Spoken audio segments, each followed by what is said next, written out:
শ্রী শ্রী ঠাকুর রামকৃষ্ণদেবের পৈতৃক ভিটা দেরে গ্রাম। কামারপুকুর থেকে ৩ কিলোমিটার দূরে এই গ্রাম। এখানে জন্মগ্রহণ করেছিলেন রামকৃষ্ণদেবের পিতা ক্ষুদিরাম চট্টোপাধ্যায়। এবং হুগলির এই দেরেক গ্রামে ঠাকুরের পৈতৃক ভিটার সংস্কার ও প্রতিষ্ঠা হয়েছিল ২৮ বছর আগে এবং প্রতিষ্ঠার বাৎসরিক অনুষ্ঠানে বিশেষ আয়োজন ছিল আজ। উপস্থিত ছিলেন নানা গুণীজন, সমাজের বিশিষ্টরা।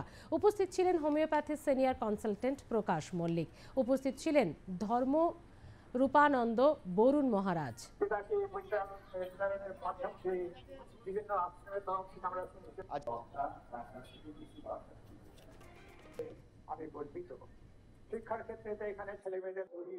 আজকে নতুন করে আমাদের এই ডাক্তারবাবু লক্ষ্মীকান্ত ঘোষ এবং গ্রামবাসীরা মিলে যে নতুন করে যে একটা আবার এই মিশন করে মানুষের মানবতার প্রচার এবং মানুষের উত্তরণ, মানবতা মনুষ্যত্বের উত্তরণ ঘটানোর চেষ্টা করছেন এবং আমি এখানে আসতে পেরে নিজেকে ধন্য মনে করছি।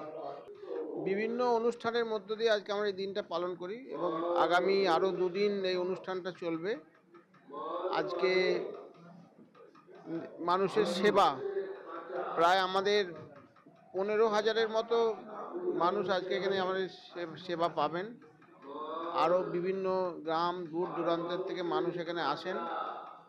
আমাদের এই আশ্রমের আজকের অনুষ্ঠান এবং আমাদের অন্য দিনের অনুষ্ঠানের মধ্যে অন্য দিন যেগুলো থাকে, আমাদের এই ক্ষুদিরাম রামকৃষ্ণ সেবাশ্রমে আমরা ফ্রিতে দাতব্য চিকিৎসালয় চলে, একটা কন্টিনিউ চলে, এবং ফ্রি কম্পিউটার কোচিং সেন্টার, সেখানে যে কেউ এসে কম্পিউটার শিখতে পারে এবং সেখানে আমাদের অভিজ্ঞ শিক্ষক, পুরুলিয়ার ইউনিভার্সিটির একজন অধ্যাপক এখানে এসে নিয়মিত শেখান, আরও ২-৩ জন ভালো শিক্ষক এখানে এসে শেখান। এত বড় গুণী ডাক্তার নেই, এই অঞ্চলে নেই, কোথাও নেই। হ্যাঁ, আর ওরা ডায়াগনোসিস অসাধারণ। হ্যাঁ, লোককে দূর থেকে দেখেই বলে দেয় এই হয়েছে। অনেকবার, একবার নয়, কি ডাক্তার, তাই তো, তাই জন্য